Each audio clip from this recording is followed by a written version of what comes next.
Ассаляму алейкум ва рахматуллахи ва баракатуху, дорогие друзья. Пророк Мухаммад, алейхиссалату вассалям, в одном из хадисов говорит: «Ас-салату мифтахуль джанна». Намаз– это ключ к раю. И также в другом хадисе пророк Мухаммад, алейхиссалату вассалям, упоминает, что ему дано большое благо, которое не дано пророкам до него. Это вся земля, пригодная для молитв, для намазов. Но в отдельных изречениях и хадисах пророк Мухаммад, алейхиссалату вассалям, запрещал совершать молитвы в отдельных местах. Первое – это место свалка. Там, где грязно, где мусор, где нечистоты, в этом месте пророк Мухаммад, алейхиссалату вассалям, запретил совершать молитву. Также пророк Мухаммад, алейхиссалату вассалям, запрещал совершать молитвы на кладбищах. А также упоминается в хадисах, пророк Мухаммад, алейхиссалату вассалям, запрещал совершать молитву, намаз на дороге.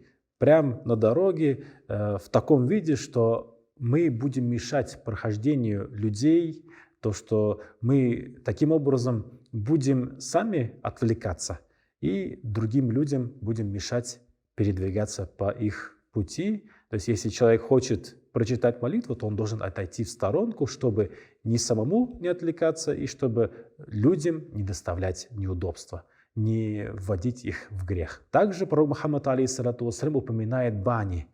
Баня – это то место, где запрещено совершать молитвы. А также упоминается, что нежелательно совершать молитвы на крыше Каабы.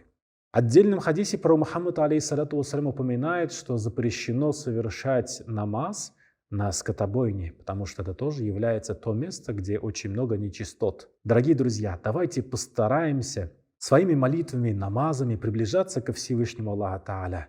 Пусть наши молитвы будут приняты, и пусть наши молитвы будут выполняться чистейшим, прекрасным образом и в прекрасном месте, где мы не принесем вреда ни другим, и также будем максимально и сердцем, и душою, и телом находиться перед Всевышним в искренней молитве. Саляму алейкум ва рахматуллахи ва баракатуху.